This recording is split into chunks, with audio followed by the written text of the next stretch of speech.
on the 14th of May 1954 and shall thereupon supersede the Constitution application to Jammu Kashmir Order 1950.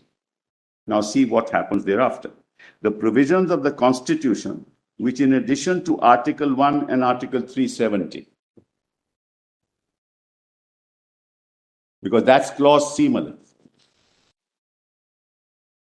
shall apply in relation to the state of Jammu and Kashmir, and the exceptions and modifications subject to which they shall apply shall be as follows. Now, preamble. That's the power under D. In with concurrence.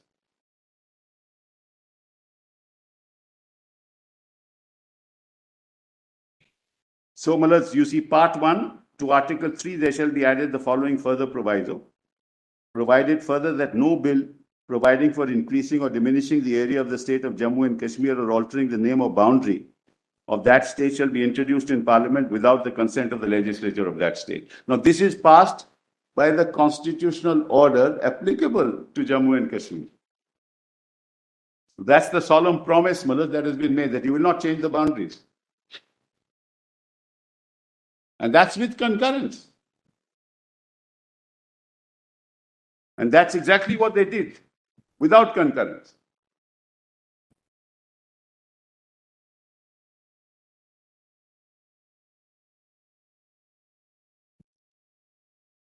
Mr. Sibal, why is it that, what is the distinction between the consultation with the government of the state, which is referred to in the first proviso to D, and in clause 1 of B? Because clause 1 of B also refers to consultation with the government of the state, and the first proviso to D also refers to consultation with the government of the state. So it will be a surplusage. There has to be a meaning for why there's two separate provisions in relation to the same. I must explain that. I must explain that. Because if you look at Muller's B1, it says make law.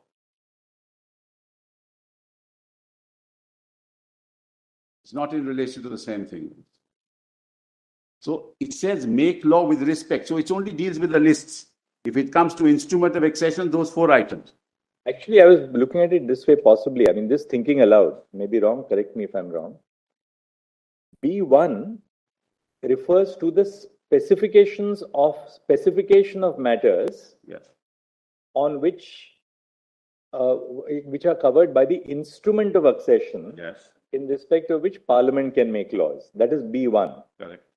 It refers only to the specification of matters in the union list, which are covered by the instrument of accession, on which Parliament would have the lawmaking authority. That is B1. Absolutely. Now, the first proviso to D would obviously not cover that category. Otherwise, there was no need to put the first proviso there. Well, those only. Just see, just 1 second. I'm sorry. See, the first proviso also says, provided that no such order which relates to the matters specified in the instrument of accession of the state referred to in para 1 of subclause B shall be issued except in consultation with the government of the state.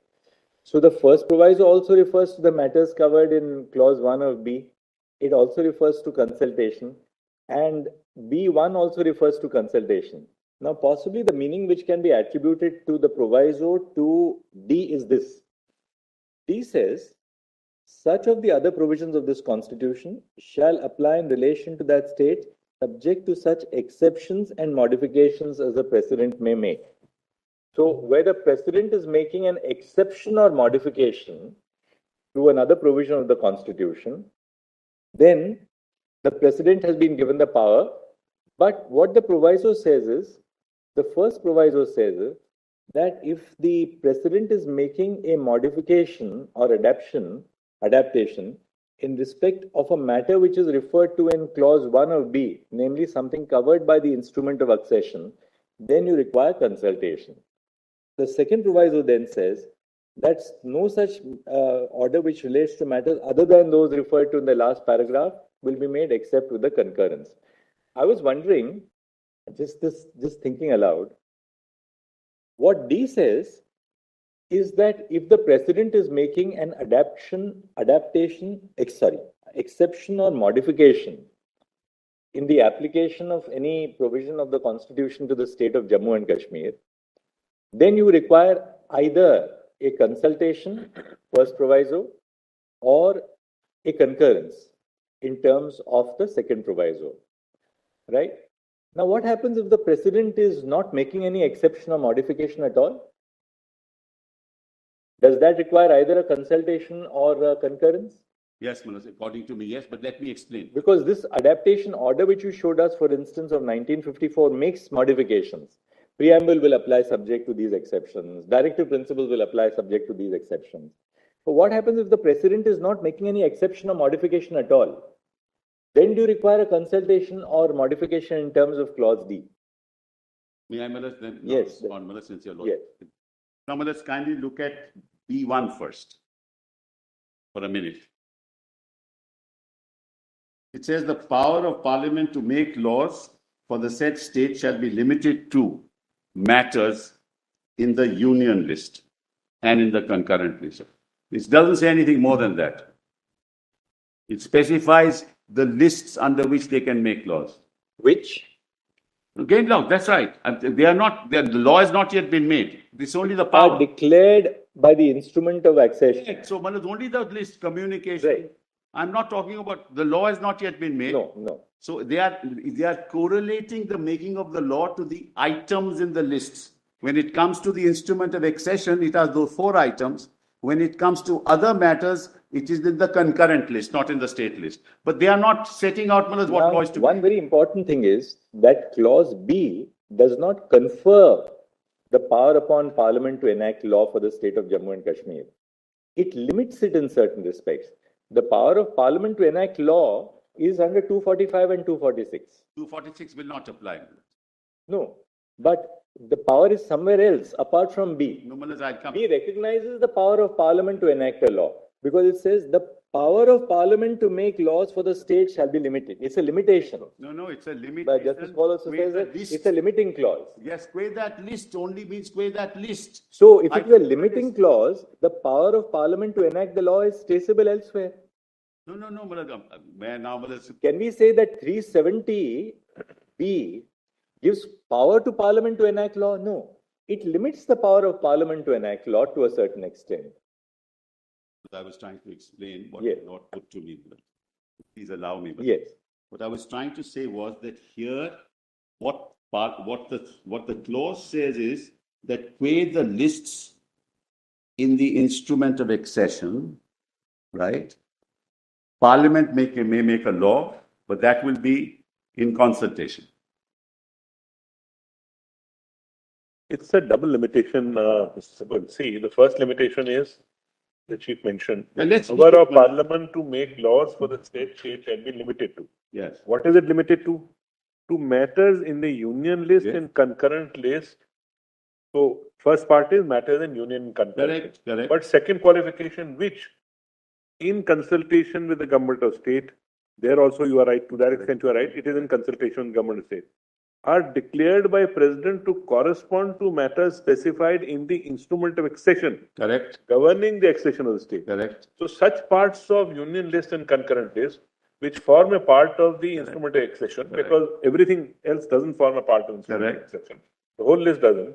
Right. To that extent, Parliament can enact law. Parliament is limited to enacting laws in respect thereof in consultation with the government. Absolutely. That's how that's what I'm saying too. But they are not, at that moment, the law is not made. They are only saying the contours under which Parliament will enact a law.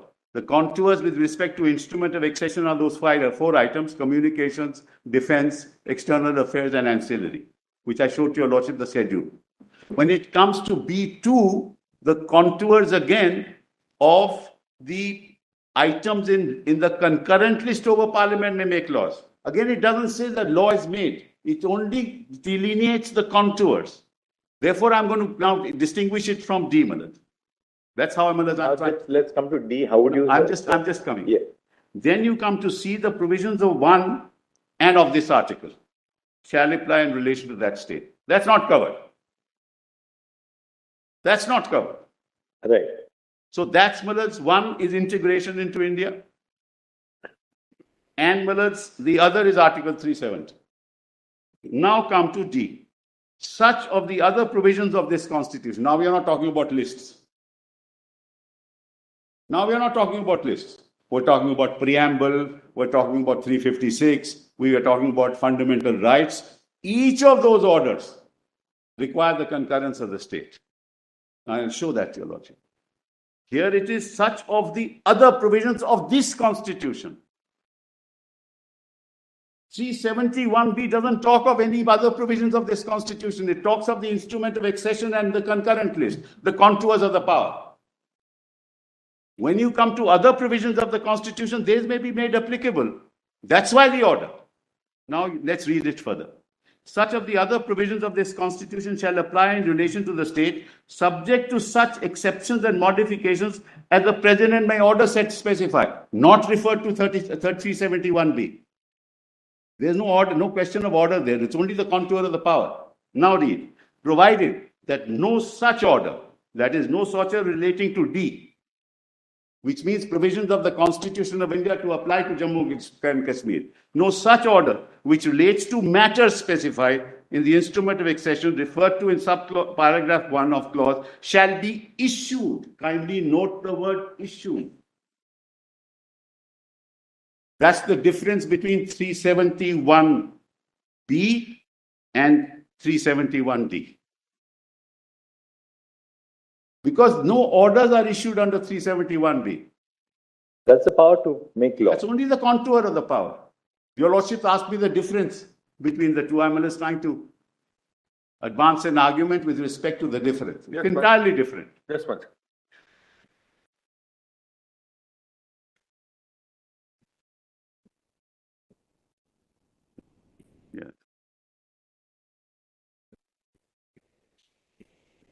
Yes. Yes.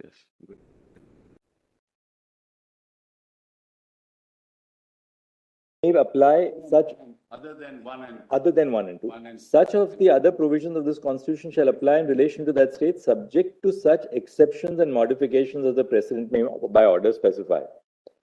In other words, if you are making exceptions or modifications, that's one construction. That if the president is making exceptions or modifications, then if it relates to a B1 subject, then you require consultation with the state. If it relates to something other than a B1 subject, you require consultation of concurrence of the state. All right? So it is only where you are making exceptions or modifications in the constitution that it requires either consultation or concurrence. The other interpretation is that even if you are not making any exception or modification, but you are making some provision of the constitution applicable to the state of Jammu and Kashmir, you still require either consultation or concurrence, even if you are just bodily lifting it and making it applicable without exception or modification. That's the second construction of D. That's correct. Now, the question is really which is a more plausible construction? Actually, if your Lordship looks at the 1950 order itself, it will give an indication of what was meant. And just not leave 54. That's why, Mr. Sibal, the Chief Justice, the constitutional practice does support this view, but there are two plausible constructions which can be made. One is that the entire constitution has been adopted in terms of clause D. If you require modification or changes in that part, then you require a presidential order which shall be issued in consultation, not in consultation, with concurrence of the state. I appreciate that, but that will render 3 OCOs completely. C will become OCOs. C is the provisions of the Constitution. The C is something different. C dilutes the article itself. C, Madhaj, I am not on anything else. When you see other provisions of the Constitution, except for 1 and the 370, you can't touch 370. But let's move forward, Madhaj. I'll be able to show that to your lords. P is 370 and C is Article 1. And 1 is Madhaj integration. So that can't be touched. If part of India can't be touched. 370 can't be touched. All other things can be touched. It doesn't say, C doesn't say it cannot be touched. C doesn't say 370 cannot be touched. In fact, clause 3 makes it very clear it can be touched.